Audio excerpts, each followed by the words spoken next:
Mga kabalik, mga ka-mindshift, may nagtatanong sa akin, Boss, bakit iba-iba ang kulay ng hex light mo sa likod? Pampaganda lang ba?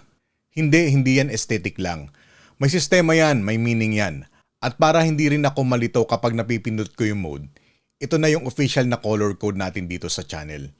Pag steady lang ang kulay, ibig sabihin topic code yan. Depende sa pinag-uusapan. Kapag warm o orange, values mode tayo. Totoo pero may puso. Respeto, delikadesa, empathy, pananagutan. Kasi kahit tama ka, kung wala kang values, hindi wisdom yun. Kapag yellow o gold, alert mode. Gising tayo, may red flags. Warning ito bago ka maniwala. Bago ka mag-share, bago ka mag-react, mag-verify muna. Sa panahon ngayon, ang daming kwento na magaling ang edit pero mahina ang ebidensya. Kapag blue, evidence mode. Kalma, research, breakdown. Dito pumapasok yung mind shift.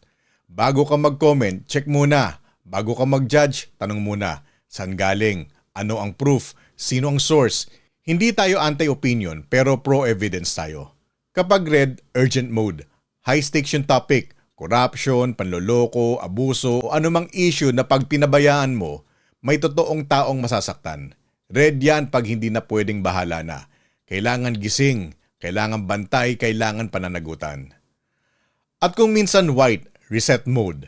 Facts lang muna, neutral. Linawin natin alin ang confirmed, alin ang hindi pa, alin ang assumption, alin ang opinion. Para hindi tayo nag-aaway dahil lang magulo ang impormasyon. Ngayon, paano naman pag biglang nag-running lights yan?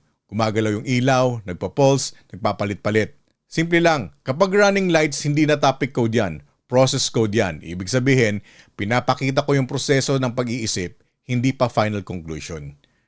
Kapag umiikot o parang nagsascan yung ilaw, scanning mode. Observer muna. Titingnan pa natin anong context, hindi muna tayo humuhusga.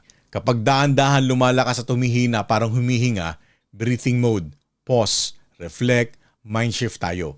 Hindi lahat ng issue kailangan sagutin ng init.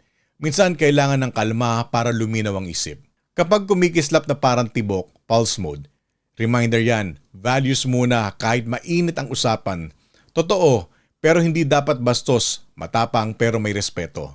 Kapag nagpalit-palit ang kulay, full process mode. Ibig sabihin, dadaanan natin lahat, values, alert, evidence, urgent kung kailangan. Tapos reset.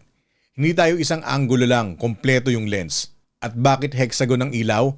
Kasi ang hexagon, simbolo ng structure, organized thinking, hindi sabog, at yung gitnang space, humility. Paalala na lang kahit anong talino mo, may hindi ka alam. Kaya observer muna, research muna, reality check muna. Yan yung point mga kabalik, mga ka-mindshift. Yung ilaw sa likod ko, hindi yan pang-forma. Symbol yan na ginagawa natin dito. Value sa puso, evidence sa utak, at proseso bago opinyon. Ngayon makisali ka. Comment mo kung anong mode ang kailangan mo ngayon sa buhay mo. Values, alert, evidence, urgent, o reset. At bakit? Tapos i-share mo to sa isang kaibigan mo na mabilis matrigger sa balita. Hindi para awayin siya, para matulungan siya magkaproseso. Balik values tayo, mind shift tayo, reality check tayo.